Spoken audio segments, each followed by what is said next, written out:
Hello my dear friends, welcome back to my channel. ಇವತ್ತಿನ ಬ್ಲಾಗ್ನ ಶುರು ಮಾಡ್ತಾ ಇದ್ದೀನಿ. ಮಂಗಳವಾರ ಬೆಳಗ್ಗೆ 9:30ರಿಂದ ರಾತ್ರಿ 9 ಗಂಟೆವರೆಗೂ ನನ್ನ ದಿನಚರಿ ಹೇಗಿತ್ತು ಅನ್ನೋದು ಇವತ್ತಿನ ಬ್ಲಾಗಲ್ಲಿರುತ್ತೆ. Full day routine. ಎಷ್ಟೇ ನಾವು ಮನೆ ಕೆಲಸ ಇಷ್ಟಪಟ್ಟು ಮಾಡ್ತೀವಿ ಅಂದರೂ ಕೂಡ ಒಂದಲ್ಲ ಒಂದು ಸಲ ಬೇಜಾರು ಆಗೇ ಆಗುತ್ತೆ ಪ್ರತಿಯೊಬ್ರಿಗೂ. ಹಾಗೆ ನನಗೂ ಕೂಡ.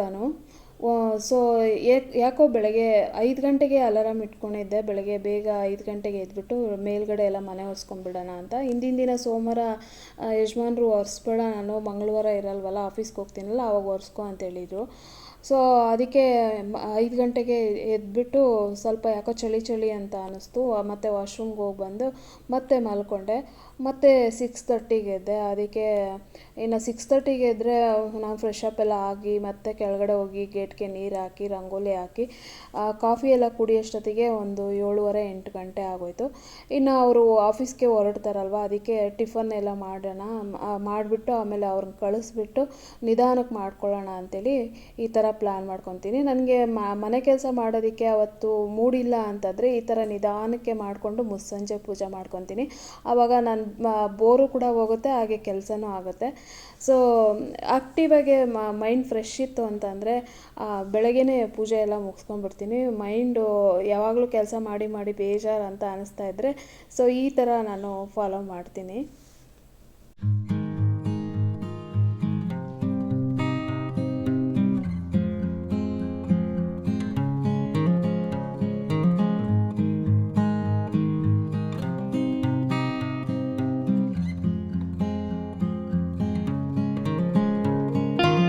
ಅವರು 9:30ಗೆ ಹೊರಟರು. ನಾನಿನ್ನು ಟಿಫನ್ ಎಲ್ಲ ತಿಂದ್ಕೊಂಡು ಅದಾದಮೇಲೆ ಹಾಗೆ ಒಂದು 20 ನಿಮಿಷ ಫೋನಲ್ಲಿ ಮಾತಾಡಿ ಅದಾದಮೇಲೆ ಮೇಲಿಂದ ಕಸ ಎಲ್ಲ ಗುಡಿಸ್ಕೊಂಬರ್ತಾಯಿದ್ದೀನಿ. ಮಧ್ಯಾಹ್ನ ಅಡುಗೆ ಮಾಡಿಬಿಟ್ಟು ಮನೆ ಒರೆಸೋಣ ಅಂತ. ಅಷ್ಟೊತ್ತಿಗೆ ಕಸ ಆಗಲ್ವಾ ಅಂತ ಕೇಳ್ಬೋದು. ನಮ್ಮ ಮನೇಲಿ ಚಿಕ್ಕ ಮಕ್ಳು ಯಾರು ಇರಲ್ವಲ್ಲ. ಇವತ್ತು ಗುಡಿಸಿದ್ರೆ ನಾಳೆನೇ ಗುಡಿಸೋದು, ಆ ರೀತಿಯಾಗಿರುತ್ತೆ. ಸ್ವಲ್ಪ ಕಸ ಇರುತ್ತೆ ಅಷ್ಟೇ. ಅದಕ್ಕೆ ಫಸ್ಟು ಬೆಳಗ್ಗೆ ಎಲ್ಲ ಕಸ ಗುಡಿಸ್ಕೊಂಡು ಅಡುಗೆ ಮಾಡಿದ್ರೆ ಆಮೇಲೆ ಮನೆ ಒರೆಸ್ಕೊಳ್ಳೋಕೆ ಸರಿ ಹೋಗುತ್ತೆ ಅಂತ. ಕಸನೂ ಹಾಗೆ ಬಿಟ್ಕೊಂಡು ಇತ್ತು ಅಂತಂದರೆ ಒಂಥರ ಅನಿಸುತ್ತೆ. ನಮಗೆ ಚಿಕ್ಕವರಿದ್ದಾಗಿಂದ ನಮ್ಮ ಅಜ್ಜಿ ಅದೇ ಥರ ಹೇಳ್ಕೊಟ್ಟಿದ್ದು.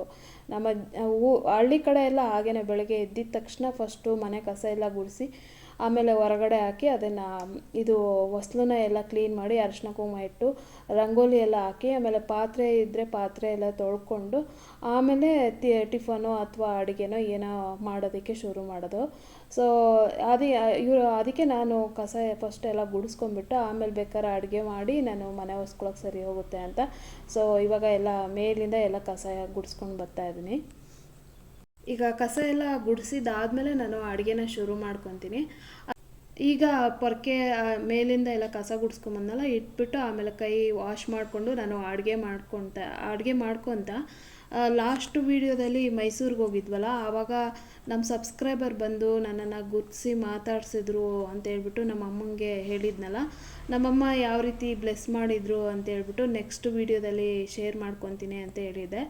ಆದರೆ ಕೆಲವೊಂದು ವೀಡಿಯೋದಲ್ಲಿ ಅದರದ್ದೇ ಆದಂಥ ಟಾಪಿಕ್ ಬಗ್ಗೆ ಮಾತಾಡಬೇಕಾಗುತ್ತೆ. ಆವಾಗ ಸಮಯದ ಅಭಾವ ಇರೋದ್ರಿಂದ ನನಗೆ ಅದನ್ನು ಮಾತಾಡೋಕ್ಕೆ ಸಾಧ್ಯ ಆಗಿರೋದಿಲ್ಲ. ಈಗ ನನಗೆ ವೀಡಿಯೋದಲ್ಲಿ ಟೈಮ್ ಸಿಕ್ಕಿದೆ, ಅದಕ್ಕೋಸ್ಕರ ನಿಮ್ಮ ಜೊತೆ ಶೇರ್ ಮಾಡ್ಕೊತಾ ಇದ್ದೀನಿ ನಮ್ಮಮ್ಮ ಏನಂದಿದ್ರು ಅಂತ.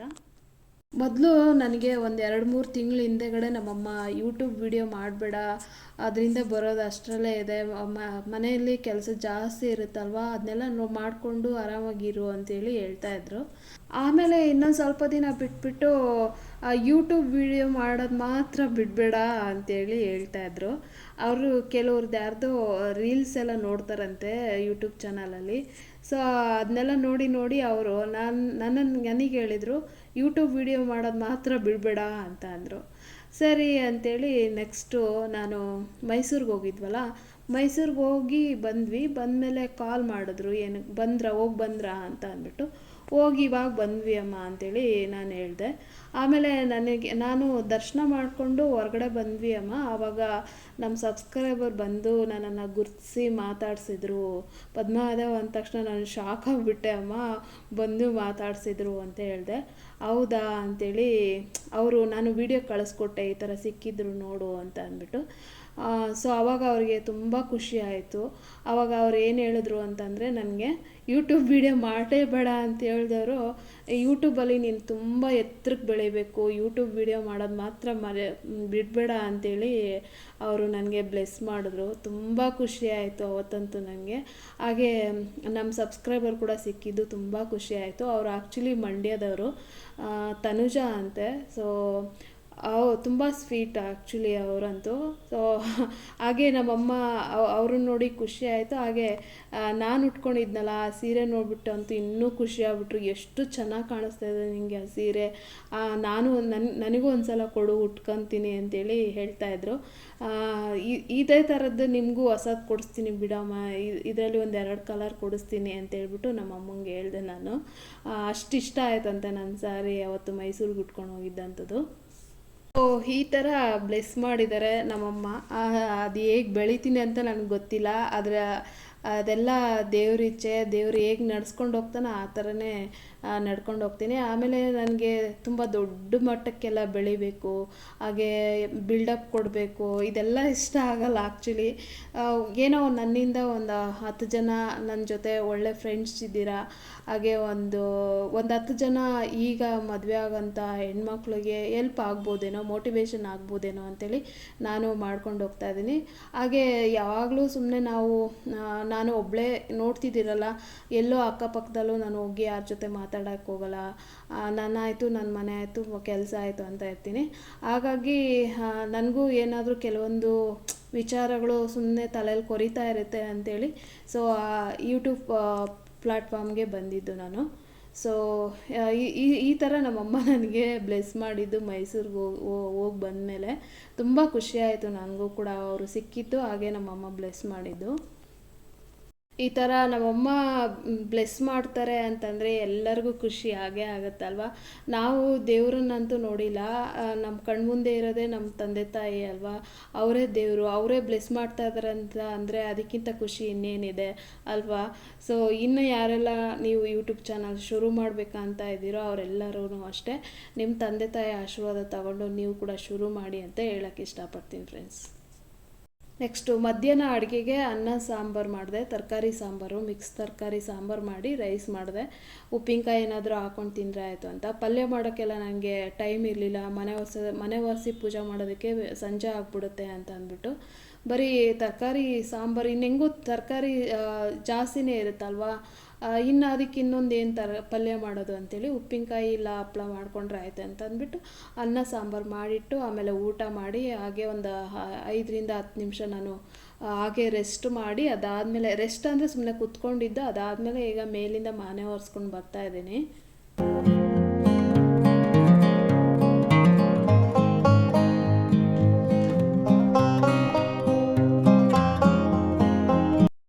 ನೆಕ್ಸ್ಟು ಮತ್ತು ಇದು ನಂಜನಗೂಡಲ್ಲಿ ನಂಜುಂಡೇಶ್ವರ ಸ್ವಾಮಿ ದೇವಸ್ಥಾನ ಹೇಗೆ ಕಟ್ಟಿದ್ರು ಅಂತ ನಾನು ನೆಕ್ಸ್ಟು ಇನ್ನೊಂದು ವೀಡಿಯೋದಲ್ಲಿ ಶೇರ್ ಮಾಡ್ಕೊತೀನಿ. ಅದೊಂದು ಕೆಲವೊಂದು ವಿಚಾರ ನಮ್ಮ ಯಜಮಾನರು ನನಗೆ ಹೇಳಿದ್ದನ್ನು ಮರ್ತೋಗಿದ್ದೀನಿ. ಸೊ ಅವ್ರ ಹತ್ರ ಕೇಳಿಕೊಂಡು ಮತ್ತೆ ನಾನು ನಿಮ್ಮ ಜೊತೆ ಶೇರ್ ಮಾಡ್ಕೊತೀನಿ. ಮೇಲ್ಗಡೆ ಎಲ್ಲ ಮನೆ ಒರೆಸ್ಕೊಂಡು ಬಂದೆ, ಆಮೇಲೆ ಕೆಳಗಡೆ ಬಂದು ಈ ಬಾದಾಮ್ ಆಯಿಲ್ ತೊಗೊಂಬಂದಿದ್ದೆ ಈ ಸಲ ಗ್ರಾಸರಿಗೆ ಹೋದಾಗ ಫೇಸ್ಗೆ ಅಪ್ಲೈ ಮಾಡೋಣ ಅಂತ. ಸೊ ಇವಾಗ ಸಾಕು ನನಗೆ ಎಷ್ಟು ಫೇಸ್ಗೆ ಒಂದು 3 ಮಂತ್ಸ್ ಬರುತ್ತೆ, 3 to 4 ಮಂತ್ಸ್ ಬರುತ್ತೆ. 1-2 ಡ್ರಾಪ್ ಹಚ್ಕೊಂಡು ಈಗ ಹಚ್ಕೊಂಡು ಆದಮೇಲೆ ನಾನು ಮನೆ ಒರೆಸ್ಕೊತಾ ಇದ್ದೀನಿ. ಈ ಮನೆ ಎಲ್ಲ ಒರೆಸೋಷ್ಟೊತ್ತಿಗೆ ಸರಿ ಹೋಗುತ್ತೆ, ಒಂದು 1/2 hour ಅಂತ ಅಂದ್ಬಿಟ್ಟು ಆಯಿಲ್ ಮಸಾಜ್ ಮುಖಕ್ಕೆ ಮಾಡಿಕೊಂಡು ಈಗ ಮನೆ ಒರೆಸ್ಕೊತಾ ಇದ್ದೀನಿ. ಈ ಥರ ಆಯಿಲ್ ಮಸಾಜ್ ಮಾಡ್ಕೊಳ್ಳೋದ್ರಿಂದ ರಿಂಕಲ್ಸ್ ಇರಲ್ಲ, ಕಣ್ಣು ಕೆಳಗಡೆ ಎಲ್ಲ ರಿಂಕಲ್ಸ್ ಥರ ಬಂದಿರುತ್ತಲ್ವ, ಅದಕ್ಕೆ ಆಲ್ಮಂಡ್ ಆಯಿಲ್ ಹಚ್ಕೊಳ್ಳೋದ್ರಿಂದ ಒಳ್ಳೆಯದು ಅಂತೇಳಿ ಹಚ್ಕೊಂಡು ಈಗ ಮನೆಯೆಲ್ಲ ಒರೆಸ್ಕೊತಾ ಇದ್ದೀನಿ.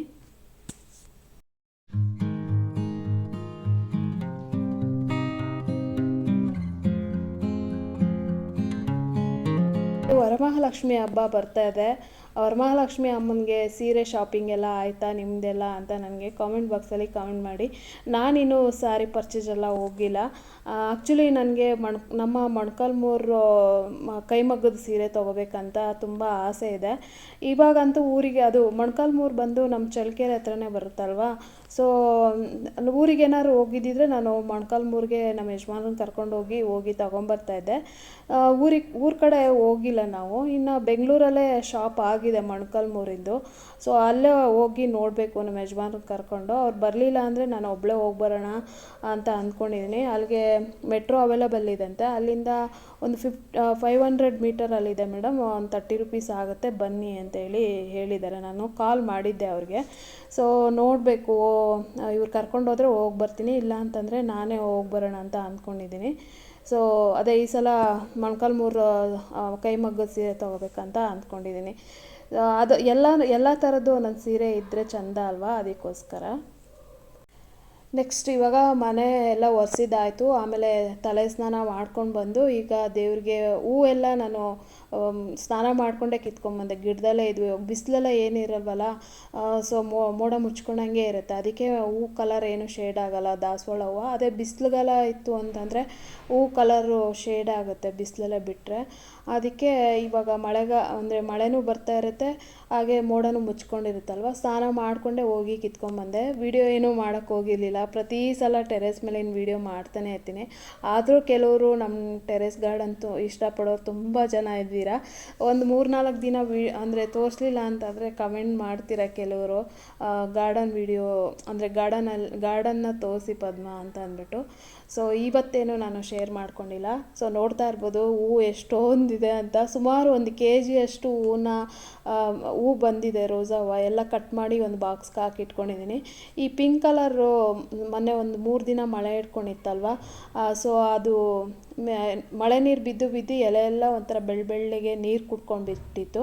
ಸೊ ಅಂಥ ಹೂವನ್ನ ಬೇಗ ಇಟ್ಬಿಟ್ಟು ಪೂಜೆ ಮಾಡೋಣ, ಸ್ವಲ್ಪ ಚೆನ್ನಾಗಿರೋದನ್ನ ಹಾಗೆ ಇಟ್ಕೊಂಡು ಶುಕ್ರವಾರ ಶನಿವಾರ ಪೂಜೆಗೆ ಆಗುತ್ತೆ ಅಂಥೇಳಿ ಸ್ವಲ್ಪ ನೀರು ಜಾಸ್ತಿ ಕುಡ್ದಿರೋ ಹೂಗಳೆಲ್ಲ ಇವಾಗ ಇಟ್ಟು ಸೊ ಮಂಗಳವಾರ ಈ ರೀತಿಯಾಗಿ ಪೂಜೆ ಮಾಡ್ತಾಯಿದ್ದೀನಿ.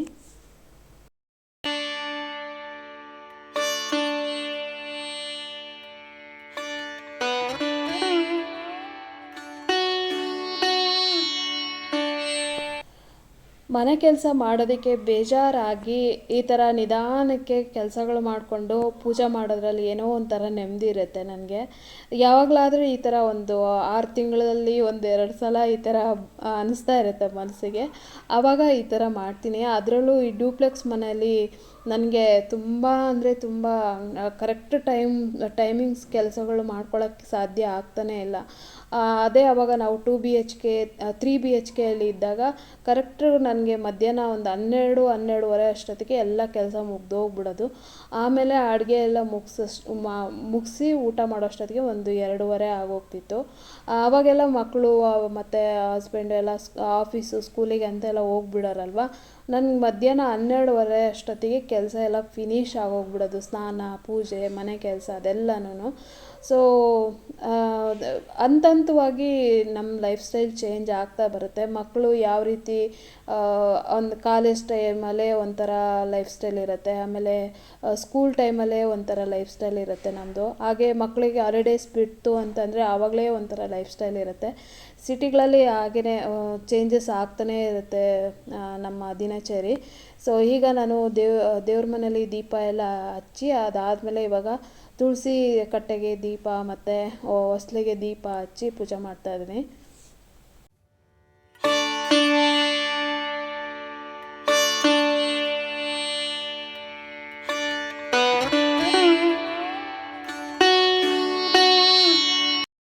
ನಾನು ಪೂಜೆ ಶುರು ಮಾಡಿದಾಗ 6:10 ಆಗಿತ್ತು. ಎಲ್ಲ ಮುಗಿಸೋಷ್ಟೊತ್ತಿಗೆ 6:45 7 ಗಂಟೆ ಆಗೋಗ್ಬಿಡ್ತು. ಸೊ ಸುಮಾರು ಬರೀ ಶ್ಲೋಕ, ಅಷ್ಟೋತ್ರ ಇವೆಲ್ಲ ಹೇಳ್ಕೊಳ್ಳೋಷ್ಟೊತ್ತಿಗೆ 7 ಗಂಟೆ ಆಗೋಗ್ಬಿಡ್ತು. ಸೊ ಆಮೇಲೆ ನಾನು ದೇವ್ರ ಪೂಜೆ ಎಲ್ಲ ಮುಗಿಸಿ ಅಷ್ಟೋತ್ರ ಎಲ್ಲ ಹೇಳ್ಕೊಂಡು ಆಮೇಲೆ ಆಂಜನೇಯ ಸ್ವಾಮಿ ದೇವಸ್ಥಾನಕ್ಕೆ ಹೋಗಿ ಬಂದೆ. ಮಳೆ ಏನೂ ಬರ್ತಾ ಇರಲಿಲ್ಲ. ಬೆಳಗ್ಗೆ ಆದರೆ ನನ್ನ ಕೆಲಸ ಆಗಿರಲಿಲ್ಲಲ್ಲ, ಸೊ ಅದಕ್ಕೆ ಮುಸ್ಸಂಜೆ ಹೋಗಿ ಆಂಜನೇಯ ಸ್ವಾಮಿ ದರ್ಶನ ಮಾಡ್ಕೊಂಬಂದೆ. ಆಮೇಲೆ ನಮ್ಗೆ ಇವಾಗ ಮೀನರಾಶಿ ಆಗಿರೋದ್ರಿಂದ 7:30 ನಡೀತಾ ಇದೆಯಲ್ಲ, ಅದಕ್ಕೆ ಆಂಜನೇಯ ಸ್ವಾಮಿಗೆ ಜಾಸ್ತಿ ಪೂಜೆ ಮಾಡೋದು, ಹಾಗೆ ಆಂಜನೇಯ ಸ್ವಾಮಿ ದೇವಸ್ಥಾನಕ್ಕೆ ಹೋಗಿ ಬರೋದು, ಇದನ್ನು ಮಾಡೋದ್ರಿಂದ ಒಳ್ಳೆಯದು ಅಂತೇಳಿ ಹೇಳ್ತಾರೆ. ಅದಕ್ಕೋಸ್ಕರ ಆದಷ್ಟು ನನಗೆ ಗಾಡಿ ಇತ್ತು ಮನೆಯಲ್ಲಿ ಅಂತಂದರೆ ಹೋಗಿ ಬರ್ತೀನಿ. ಶನಿವಾರ ಎಲ್ಲ ಏನು ಹೋಗೋಕ್ಕಾಗಲ್ಲ ನನಗೆ. ಮಂಗಳವಾರ ಮಾತ್ರ ಮಿಸ್ ಮಾಡಲ್ಲ. ಗಾಡಿ ಇತ್ತಂದರೆ ಬೆಳಗ್ಗೆನಾದರೂ ಹೋಗಿ ಬರ್ತೀನಿ, ಇಲ್ಲ ಸಂಜೆನಾದರೂ ಹೋಗಿ ಬರ್ತೀನಿ ತಪ್ಪದೇನೆ.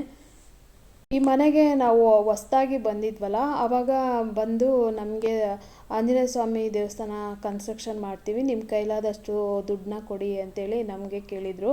ನಮಗೆ ಕೈಲಾದಷ್ಟು ನಾವು ಕೊಟ್ಟಿದ್ವಿ. ಒಂಥರ ಆ ದೇವಸ್ಥಾನಕ್ಕೆ ಹೋದಾಗ ನಮ್ಮ ಕೈಯಿಂದನೂ ದುಡ್ಡು ಬಿದ್ದಿದೆ ಅಲ್ಲ ಅಂಥೇಳಿ ಆ ದೇವಸ್ಥಾನ, ಆಂಜನೇಯ ಸ್ವಾಮಿ ದೇವಸ್ಥಾನ ನೋಡಿದಾಗೆಲ್ಲ ಖುಷಿ ಆಗುತ್ತೆ, ನಮ್ಮ ಪುಣ್ಯ ಅಂತ ಅನಿಸುತ್ತೆ. ಆ ದೇವಸ್ಥಾನಕ್ಕೆ ನಮ್ಮ ಕೈಲಾದಷ್ಟು ದುಡ್ಡನ್ನ ಕೊಟ್ಟಿದ್ದು. ಸೊ ಈಗ ಹೊಸ್ಲು ಪೂಜೆ ಎಲ್ಲ ಆಯಿತು. ಅದಾದಮೇಲೆ ನಮ್ಮ ಅಜ್ಜಿ ಮತ್ತು ತಾತಂಗೂ ಪೂಜೆ ಮಾಡಿ ಆಮೇಲೆ ನಾನು ದೇವ್ರ ಪೂಜೆ ಮಾಡ್ತೀನಿ. ಹಾಗೇ ಯೂಟ್ಯೂಬಲ್ಲಿ ಸಿಕ್ಕಾಬಟ್ಟೆ ಆಷಾಢ ಶುಕ್ರವಾರ ಪೂಜೆ ಎಲ್ಲ ಬರ್ತಾಯಿದೆ. ಸೊ ಅದರಿಂದ ನಾನು ಶುಕ್ರವಾರ ಪೂಜೆ ಎಲ್ಲ ಶೇರ್ ಮಾಡ್ಕೊತಾ ಇಲ್ಲ. ಸೊ ನೋಡೋಣ, ಆದರೆ ಈ ವಾರ ಶೇರ್ ಮಾಡ್ಕೊತೀನಿ. ಇಲ್ಲ ಅಂತಂದರೆ ಕಡೆ ಶುಕ್ರವಾರ ನಾನು ಆಷಾಢ ಶುಕ್ರವಾರ ಪೂಜೆ ಹೇಗೆ ಮಾಡಿದೆ ಅಂತ ಶೇರ್ ಮಾಡ್ಕೊತೀನಿ. ಸುಮಾರು ವೀಡಿಯೋಗಳು ಬರ್ತಾ ಇರೋದ್ರಿಂದ ಒಂಥರ ಮುಜುಗರ ಅನಿಸುತ್ತೆ, ಯಾರು ನೋಡಿದ್ರು ಆಷಾಢ ಶುಕ್ರವಾರ ಪೂಜೆ ಮಾಡ್ತಾಯಿದ್ದಾರಲ್ಲ ಅಂತ, ಯಾರಾದರೂ ನೋಡಿದವ್ರು ಏನಂತ ಅಂದ್ಕೊತಾರೆ ಅಂತ ನಾನು ಶೇರ್ ಮಾಡ್ಕೊತಾ ಇಲ್ಲ. ಸೊ ನಾಳೆ ಅಂದರೆ ನಾಳೆ ವಿಡಿಯೋ ಬರ್ತಾ ಇರೋದ್ರಿಂದ ನಾಳೆ ಅಂತ ಇದ್ದೀನಿ. ಇವತ್ತು ಶುಕ್ರವಾರ ನಾನು ಪೂಜೆ ಮಾಡಿದರೆ ನಾನು ನೆಕ್ಸ್ಟು ಸೋಮವಾರ ಮಾಡಿದರೆ ವಿಡಿಯೋ ಮಾಡ್ಕೊಂಡಿದ್ರೆ ನಾನು ಶೇರ್ ಮಾಡ್ಕೊತೀನಿ. ಇಲ್ಲ ಅಂದರೆ ಕಡೆ ಶುಕ್ರವಾರ ನಾನು ಯಾವ ರೀತಿ ಮಾಡಿಕೊಂಡೆ ಅನ್ನೋದು ಶೇರ್ ಮಾಡ್ಕೊತೀನಿ. ಸೊ ಈಗ ನಾನು ಅಷ್ಟೋತ್ರಗಳೆಲ್ಲ ಮುಗಿಸೋಷ್ಟೊತ್ತಿಗೆ 6:45 ಆಗಿತ್ತು. ಈಗ ದೇವರಿಗೆ ಮಹಾಮಂಗಳಾರತಿ ಮಾಡ್ತಾಯಿದ್ದೀನಿ. ಸೊ ಅಷ್ಟೋತ್ರಗಳು ಓದ್ಕೊಳ್ಳೋಷ್ಟೊತ್ತಿಗೆ ಸುಮಾರು ಹೊತ್ತಾಯಿತು. ಆಮೇಲೆ ಹನುಮಾನ್ ಚಾಲೀಸು ಅದೊಂದು ಸ್ವಲ್ಪ ಓದ್ಕೊಂಡು ಅದಾದಮೇಲೆ ಈಗ ಮಹಾಮಂಗಳಾರತಿನ ಮಾಡ್ತಾಯಿದ್ದೀನಿ ಹೊಸ್ಲಿಗೆ ಮತ್ತು ತುಳಸಿ ಕಟ್ಟೆಗೆ. ಆಮೇಲೆ ಮುಸ್ಸಂಜೆ ಪೂಜೆ ಮಾಡಿದ್ರೆ ಹೊಸ್ಲು ಕಳೆನೇ ಒಂಥರ ಅಲ್ವಾ, ಅದು ದೀಪ ಹಚ್ಚಿರ್ತೀವಲ್ವ, ನೋಡೋಕೆ ಒಂಥರ ಚೆನ್ನಾಗಿ ಕಾಣಿಸ್ತಾ ಇರುತ್ತೆ. ಈಗ ತುಳಸಿ ಕಟ್ಟೆಗೂ ಕೂಡ ಮಹಾಮಂಗಳಾರತಿ ಮಾಡಿ ಅದು ಬಿಸಿ ಇರುತ್ತಲ್ವ, ಅದಕ್ಕೆ ಅಲ್ಲೇ ಇಟ್ಬಿಟ್ಟು ಆಮೇಲೆ ನಮಸ್ಕಾರ ಮಾಡಿ ಈಗ ನೋಡ್ತಾ ಇರ್ಬೋದು ಈ ಥರ ರಂಗೋಲಿ ಹಾಕ್ಕೊಂಡಿದ್ದೆ ತುಳಸಿ ಕಟ್ಟೆಗೆ. ಆಮೇಲೆ ನಾನು ಮನೇಲಿ ಹಾಗೆ ಒಂದು 2 ನಿಮಿಷ ಕೂತ್ಕೊಂಡು ಅದಾದಮೇಲೆ ಇವಾಗ ಆಂಜನೇಯ ಸ್ವಾಮಿ ದೇವಸ್ಥಾನಕ್ಕೆ ಬಂದಿದ್ದೀನಿ. ನನಗೆ ಕ್ರಾಸಾಗಿರುತ್ತಲ್ವ ಆಂಜನೇಯ ಸ್ವಾಮಿ, ಆ ಥರದ್ದು ತುಂಬ ಇಷ್ಟ ಆಗುತ್ತೆ. ಈ ಬೆಟ್ಟ ಥರ ಎತ್ಕೊಂಡಿರುತ್ತಲ್ವ ಆ ಥರ, ಇದು ಡೈರೆಕ್ಟಾಗಿ ನಮ್ಮ ಫೇಸ್ ನೋಡೋ ಥರ ಆಂಜನೇಯ ಸ್ವಾಮಿ ಮಾಡಿದ್ದಾರೆ. ಸೊ ದೇವ್ರ ದರ್ಶನ ಮಾಡ್ಕೊಂಡು ಬಂದು ಇವಾಗ ಮನೆಗೆ ಬಂದಿದ್ದೀನಿ. ಮನೆಗೆ ಬಂದು ನಾನು ಈವ್ನಿಂಗ್ ಸ್ನ್ಯಾಕ್ಸ್ಗೆ ಪಕೋಡ ಮಾಡಬೇಕು ಅಂತ ಅಂದ್ಕೊಂಡಿದ್ದೆ. ಈ ವೆದರ್ಗೆ ಚೆನ್ನಾಗಿರುತ್ತಲ್ವ ಟೀ ಜೊತೆಗೆ, ಆದರೆ ಆವಾಗ ನನಗೆ ಮನೆ ಒರೆಸ್ಕೊಳ್ಬೇಕಾಗಿತ್ತು, ಪೂಜೆ ಮಾಡೋಕ್ಕೆ ಟೈಮ್ ಆಗುತ್ತೆ ಅಂಥೇಳಿ ಈಗ ಊಟಕ್ಕೆ ಮಾಡ್ಕೊತಾ ಇದ್ದೀನಿ. ಮಿಕ್ಸ್ ತರಕಾರಿ ಸಾರು ಮಾಡಿದ್ನಲ್ಲ, ಸೊ ಅದ್ರ ಜೊತೆಗೆ ಚೆನ್ನಾಗಿರುತ್ತೆ ನೆಂಚ್ಕೊಳ್ಳೋಕ್ಕೆ ಅಂಥೇಳಿ 1-2 ಈರುಳ್ಳಿನ ಹಾಕ್ಬಿಟ್ಟು ಪಕೋಡ ಮಾಡ್ಕೊತಾ ಇದ್ದೀನಿ. ಪಕೋಡ ಅಂತೂ ಎಷ್ಟು ಯಮ್ಮಿ ಆಗಿತ್ತು ಅಂತಂದರೆ ಬಾಯಲ್ಲಿಟ್ಟರೆ ಹಾಗೆ ಕರ್ಗೋಗ್ತಾ ಇತ್ತು, ಬೆಣ್ಣೆ ಥರ, ಅಷ್ಟು ಚೆನ್ನಾಗಿತ್ತು. ಆಮೇಲೆ ಕಡಲೆ ಹಿಟ್ಟು ನಾನು ಮನೆಯಲ್ಲೇ ಮಾಡಿಸ್ಕೊತೀನಿ, ಹೊರಗಡೆ ಮಾರ್ಕೆಟಿಂದ ತರೋದಿಲ್ಲ. ಸೊ ಹಾಗಾಗಿ ಟೇಸ್ಟ್ ಸಖತ್ತಾಗಿರುತ್ತೆ ಮನೆಯಲ್ಲೇ ಕಡಲೆ ಹಿಟ್ಟು ಮಾಡಿಸ್ಕೊಳ್ಳೋದ್ರಿಂದ. ಸೊ ಈಗ ನಾನು ಪಕೋಡ ಚಿಕ್ಕ ಬಾಣಲಿಯಲ್ಲಿ ಸ್ವಲ್ಪ ಎಣ್ಣೆ ಹಾಕ್ಬಿಟ್ಟು ಫ್ರೈ ಮಾಡ್ಕೊತಾ ಇದ್ದೀನಿ. ಸುಮ್ಮನೆ ಎಣ್ಣೆ ಕರೆದಿರೋದು ಆರೋಗ್ಯಕ್ಕೆ ಒಳ್ಳೇದಲ್ವಲ್ಲ, ಅದಕ್ಕೆ ಈ ಥರ ಚಿಕ್ಕ ಬಾಣಲಿಯಲ್ಲೇ ಇಟ್ಕೊಂಡಿರ್ತೀನಿ ಏನಾದರೂ ಡೀಪ್ ಫ್ರೈ ಮಾಡ್ಕೊಳ್ಳೋಕ್ಕೆ ಅಂತ ಅಂದ್ಬಿಟ್ಟು. ಸೊ ಈಗ ಡೀಪ್ ಫ್ರೈ ಅದು ಪಕೋಡ ನಾನು ಸ್ವಲ್ಪ ಕ್ರಿಸ್ಪಿಯಾಗಿ ಒಳ್ಳೆ ಕಲರ್ ಬರೋವರೆಗೂ ನಾನು ಫ್ರೈ ಮಾಡ್ಕೊತಾ ಇದ್ದೀನಿ. ಆ ಥರ ಮಾಡಿಕೊಂಡ್ರೆ ಗರಿಗರಿಯಾಗಿರುತ್ತೆ, ಅದಕ್ಕೋಸ್ಕರ ಸೊ ಈ ಥರ ಮಾಡ್ಕೊಂಡಿದ್ದೀನಿ. ಇದು ಕಪ್ಪೇನಾಗಿಲ್ಲ, ಕರೆಕ್ಟಾಗಿ ಬಂದಿದೆ. ಸೊ ವೀಡಿಯೋದಲ್ಲಿ ಆ ಥರ ಕಾಣಿಸುತ್ತೆ ಅಷ್ಟೇ, ಬಾಯಲ್ಲಿಟ್ಟರೆ ಹಾಗೆ ಕರ್ಗೋಗುತ್ತೆ, ಅಷ್ಟು ಚೆನ್ನಾಗಿತ್ತು. ಹಾಗೆ ಬರೀ 3 ಜನಕ್ಕೆ ಅಷ್ಟೇ, ಮಕ್ಕಳಿಗೆ ನನಗೆ ಮಾಡ್ಕೊಂಡಿದ್ದು. ಹಸ್ಬೆಂಡ್ ಇರಲಿಲ್ಲ, ಅವರು ತುಮಕೂರಲ್ಲೇ ಸ್ಟೇ ಆಗಿದ್ದರು, ಅವ್ರ ಮನೆಗೇನು ಬಂದಿರಲಿಲ್ಲ. ಸೊ ನಮ್ಮ 3 ಮಾಡಿಕೊಂಡು ತಿನ್ಕೊಂಡ್ವಿ. ಹಾಗೆ ಮಕ್ಕಳು ನೈಟ್ ಮುದ್ದೆ ಬೇಕು ಅವ್ರಿಗೆ, ಹಾಗಾಗಿ ಅವರಿಲ್ಲ ಅಂದರೂ ಯಜಮಾನ್ರಿಲ್ಲ ಅಂದರೂ ಕೂಡ ಮುದ್ದೆ ಮಾಡೇ ಮಾಡ್ತೀನಿ ನಾನು. ಸೊ ಈಗ ಊಟಕ್ಕೆ ಬಡಿಸ್ಕೊಡ್ತಾ ಇದ್ದೀನಿ ಮಕ್ಕಳಿಗೆ. ಸೊ ಇದಾಗಿತ್ತು ಫ್ರೆಂಡ್ಸ್ ಇವತ್ತಿನ ಬ್ಲಾಗ್ ನಿಮ್ಮೆಲ್ಲರಿಗೂ ಇಷ್ಟ ಆಗಿದೆ ಅಂತ ಅಂದ್ಕೊತೀನಿ. ಇಷ್ಟ ಆಗಿದ್ದರೆ please like, share, comment and subscribe to my channel. ಹೊಸದಾಗಿ ಏನಾದರೂ ಚಾನಲ್ ನೋಡ್ತಾ ಇದ್ದರೆ ಸಬ್ಸ್ಕ್ರೈಬ್ ಮಾಡ್ಕೊಂಡು ನೋಡಿ. Thank you for watching my video. Next ವೀಡಿಯೋದಲ್ಲಿ ಸಿಗೋಣ. ಅಲ್ವರ್ ಬಾಯ್.